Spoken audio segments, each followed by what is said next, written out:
Cheers, everybody. Cheers, mate. Now, so who am I here with?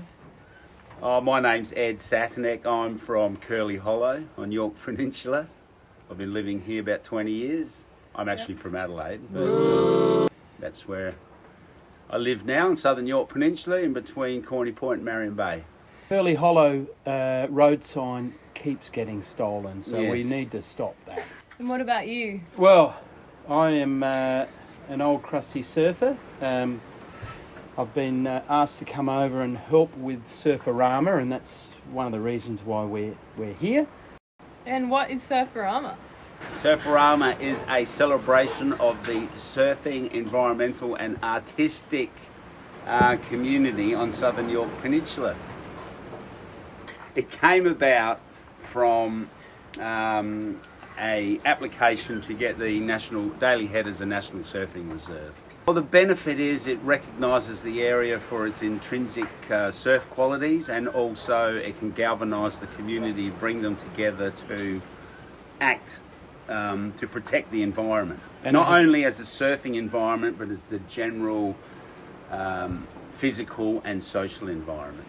We've also been able to upgrade facilities, rebuild paths, revegetate. So it's really turned into now an environmental group. Environmental conservation group that's really looking after the path. Some of the funding went to put in a toilet at Daily Heads. Prior to that, Daily Head. Prior to that, it was a little bit organic out there. What we did in 2011, we did some research and found the first people who surfed in this area. We found some crew that surfed here in 1962. Wow. And they came here, they would come, you couldn't even get down this side, you'd have to go to Pondy and then come back along the cliff tops. And they had a Range Rover or some, like a Jeep thing that they'd stored at Waruka, and they'd come down on weekends and explore the coast. I did talk to Darryl Ormsby, who was fondly known as Whale, when he lived in Penong. He's since passed away. Mm-hmm. And I talked to him on the front porch of the Penong Hotel one afternoon. And he told me that his family came and stayed with the Webb family in 1959. So I talked to Whale, and he gave me this great story about coming down here and blah, blah. And it was all very informal. Anyway, we're sitting there and I said, "Oh, mate, this is unreal. Can I come back and document this with you?" And he goes, "I already fucking told you, didn't I?" So what are your first memories? Because I've got some really vivid first memories of surfing here. Well, the first time I surfed here was at Dust Hole in about 1980. And I thought, oh, this isn't that great, you know. It was a bit soft, thinking, oh, this is going to be killer waves. But over the time, we started coming back and ended up surfing dailies and getting crap pounded out of me. And I remember coming here perhaps in the... Maybe, first of all, with the family in the mid-70s. We got up to some pretty crazy antics, camping at Pondy. Some I don't even know I can tell stories about because it's been coming over because, you know... Well, 45 years plus. 45 years. It's nearly 50 for you. Yep, it's a great surf coast. Ed has been fortunate enough to buy land here and build a hay bale house, which... is a great place and you know, a lot of people... Prime location. Ed, what's your first memories of surfing? My first memories, as a kid, I was probably only about 10, in a tube at Glenelg in a storm and getting tossed around in the tube, and there was a thunderstorm coming and it was gone. My mother was freaking out, but I was there bouncing around the waves. I thought, oh, this is great. And I didn't get my first surfboard till I was in grade 7. Would have been 74, and I bought a 6-foot round pin single fin John Arnold thing that had a nose like this, and it had a deck like that, and I was wondering why I kept slipping off. I went down to Southport and there was waves probably this big, and I was freaking out that I was going to die because they were going to collapse on me and that. At that time, I could just remember seeing like the cylinder and getting closed out on, and that was it. Had to go surfing. And then you were hooked. And that was it. So everything was based around surfing for the rest of my life. Same here. I mean, the board you described, I had a very similar board. I think it was my brother's actually. It was a Burford, real round deck. I reckon the first 6 months of surfing was in a pair of footy shorts. Oh, yeah. Footy jumper. Leg ropes with a piece of Standard. rope. Bit of rope and a sock. How big was the board? Yeah, around that 6'6" mark, single fin. I remember doing my first cutback, and that was the first hook. I went, oh, I really like this. Heading towards someone, and I had to turn, else I was going to run them over. And I did a cutback, and I just went, wow, hang on. I got there, and the surf was pumping, and went out for a 4-hour surf, and then I lay in bed for 3 days because I thought I had malaria. So Cool. What about your first memory of surfing?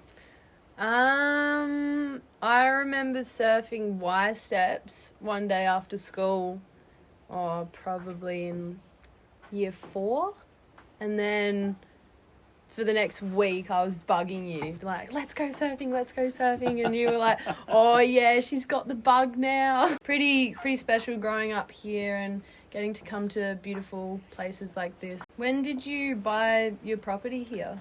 We purchased this in 1988. It was a vacant barley paddock. We've planted over 10,000 trees on the property and had natural revegetation. So it's a completely different place now. Yeah. What came first? Well, we built a humpy up the other end of the block, and Grant Winks was involved in that, and that was about 1990. So we had to get your caravan. It was a PMG donga type thing, and we had the old HZ wagon, and these guys were directing me to drive it into the scrub so we could park it, so we could build something on the side. And revving it out, and it wasn't moving. Yeah, move forward, down, left, right, yeah, mate. And all of a sudden, car's not moving.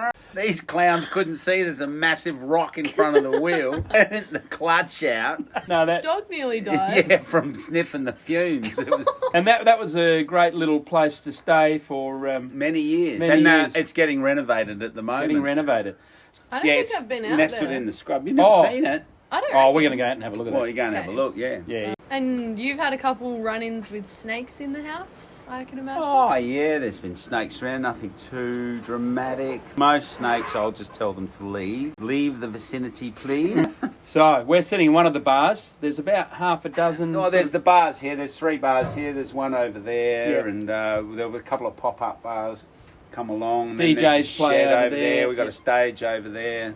Yep. We grow quandongs out the back. We grow pistachios out in front, carobs. Got a garlic patch, a few thousand garlic each year. Yeah? Have a garden, that sort of thing. Yeah. Building things, so just keep busy that way. And then we've got also the environmental group, the Formby Bay Environmental Action Group / Daly Head Surfing National Surfing Reserve. You've got that story of when you were building the path, and of course the path out to trespassers is probably 3 kilometres? No, it's not that far, but... Is it, what, 2? No, not fair even way. 2 weeks, Isn't it? but Right. it seems that way. But, Okay, well, but- I'm not going to contradict you anymore. But lugging all that gravel over the how hills. did you do that last year? Well, we did the first bit with ourselves. The second year, we got the local football club to do a pre-season training. That nearly killed them getting along in the wheelbarrows. Did they win the grand final, though? No. And then, so then I went, right, this is too hard. And I've heard about these other projects, so we organised a helicopter. And we got a helicopter to drop all the gear in the distant spots. Well, the paths are unreal, you know. I think a lot of people would get lost if they weren't there, so... A couple of riffraff bums trying to build a track surfers down to the beach. Yeah. We've grown into a well, reasonably cohesive community group. I guess we grew up in a time, certainly with surfing, it was a non-commercial thing. Well, it was commercialising when we were grommets. We probably didn't that way, but I'm not going to contradict you anymore. We didn't realise by now, if we got on that bandwagon, we wouldn't be sitting here in this crusty tin shed, mate. We'd be on a mansion somewhere in bloody... Right, we missed our calling. Quite happy here. I'm happy with my lot. I go surfing, and I've got a couple of great kids that love coming over here too. So it's Stop fantastic. it. Oh. Stop it. Well, my family still talks to me, so... Oh, thanks, mate. Great dad. Ed, what's your... Do you have any crazy stories from surfing around here? One time we're out at Misto's, we're sitting there, and you never turn your back on the ocean, but I did. I was sitting there talking to someone in the surf, and the guy talking to me goes, I don't want to worry you, but there's a fucking big shadow coming up behind you. And I turned around, there's a submarine just like 10 metres away, and I'm like, fuck. And there's a rock only 10 metres that way, so I started paddling for the right. The other guy had already got up on the rock. Oh, and then I'm paddling like crazy, and this guy's behind me, and the guy next to me's going, if I'm going, you're coming with me. And he grabbed the other dude around the legs and stopped paddling. The guy on the rock went, it come up behind you, and then just turned around and went off into the bay. Do you reckon that you've seen an increase in sharks around the area? There is certainly, I personally don't get to see many, but the anecdotal evidence is out there. There are more sharks in the area. 98, I think they stopped killing white pointers as it became protected. Yeah. 27 years later, a lot more. There are more in the water. There's no doubt about it, and that's life in surf. That's what do you guys think about that? Do you think that we should be killing them, or do you think it's a problem? I don't like killing anything. Yeah. I'll reserve my opinion on that. Their home, our playground. Exactly. It's like snakes. What are your guys' opinions on people coming to certain places that are hush-hush and posting things online about it? Yeah. Just of a different generation where the surfers went there and you kept it quiet. For sure. Yeah. Young ones rock up at Salmon Hole and the first thing they do is take a photo. Yeah. And it's posted before they go on the surf. Yeah. Stella, we went and surfed some fairly secret waves for probably 15 years before they started posting information out. I had to swear you to secrecy also because... Yeah, I got dropped off at my friend's house at the time, and I probably would have been like 8 or 9. And then the dad goes, oh, you guys have just been away. Where have you gone? And I say the name of the surf break, and Dad just elbows me, and then afterwards he's like, mate, you can't tell anyone that. Yeah. Like, you can't go around. I was like, oh. Look, I didn't find those waves, but I was lucky enough to be in the vanguard. Sort of. We were people that knew. Well, in the 90s. Yeah. They were surfed earlier, but, 80s and 90s we managed to take some of the old-timers. Big Al Lockwood.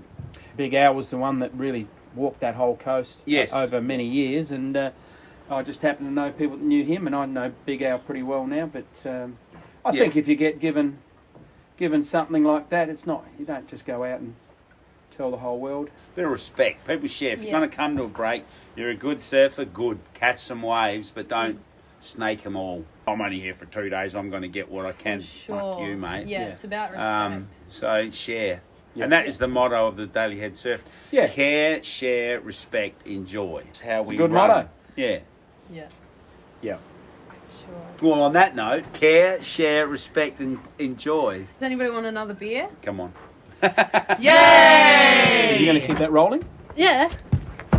Yeah, I don't know who's going to watch this, mate. This is going on for hours. Yeah. I can roll a joint. And so what are we drinking here, everybody? Oh, Coopers. They're a great... Oh, the finest. I first started drinking the red labels. Really? That's all they had in those days. And to be honest, this is the beer I have grown up on and never left, really. So then I went from red label to green label, and now, as I get older, Orange or I have to go for something a little less. Why?